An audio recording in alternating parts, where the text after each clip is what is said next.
Fantastic. We're going to use all the spices that we saw before, that I told you about. We're going to use curry, we're going to use cumin, we're going to use a bit of aniseed.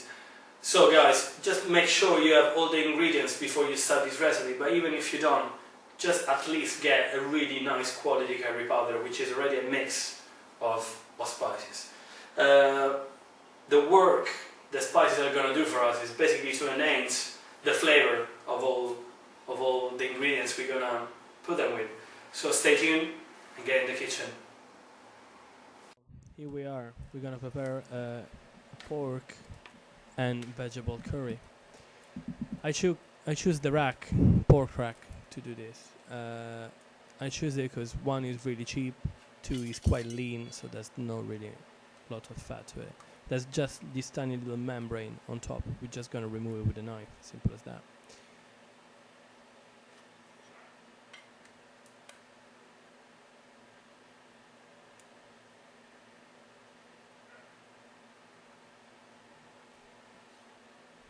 Fantastic. Once that's done, we're gonna season our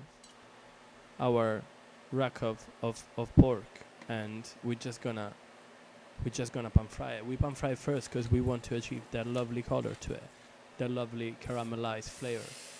So here it goes inside already our pan, and you just let it roast on all sides. In the meantime, we peel our carrots. Remember to keep an eye on your loin, also otherwise it will burn. You just want it to be nice and brown, and as well to caramelize, so all the flavor, the lovely flavor, is inside the pan in which we're going to cook our curry anyway. So we slice our onions and we slice our carrots. We chop our tomatoes, and now I think, because the rack is ready, we just take it out of the pan, as simple as that, and just place it on a chopping board. We're gonna use the same pan to do this. Add a tiny amount of oil that you didn't add before, and in it goes the onion. Just let it nicely and gently sweat. Make sure to don't go too crazy on the heat. Right, let's start to our mix of spices. We got cumin, anise, imagine a third of a teaspoon each. Curry powder, paprika,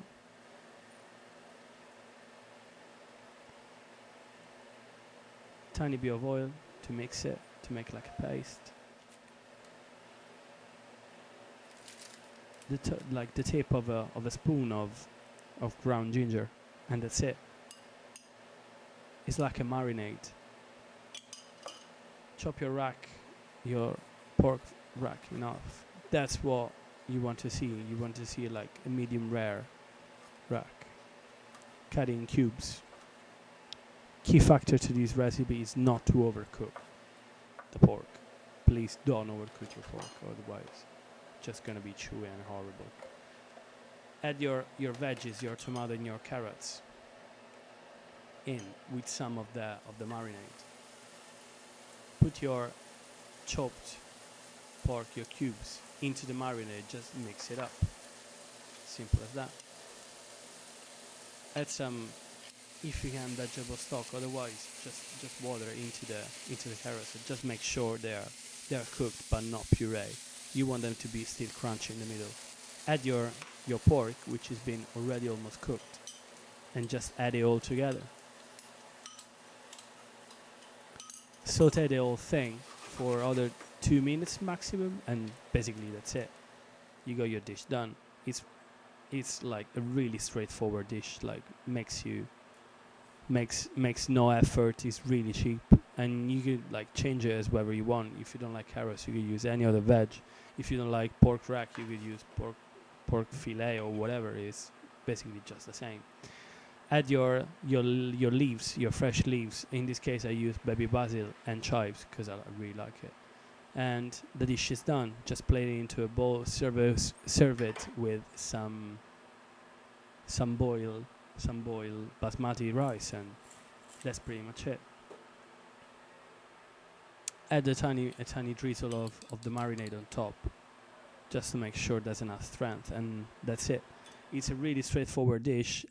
Curry is basically everyone's favorite, and you can change it as you want, adding more spices, adding like something spicy to it, or just changing the cut of pork if you wanted to. So guys, I hope I inspired you with this, and I'll see you soon on season. Take it easy, guys.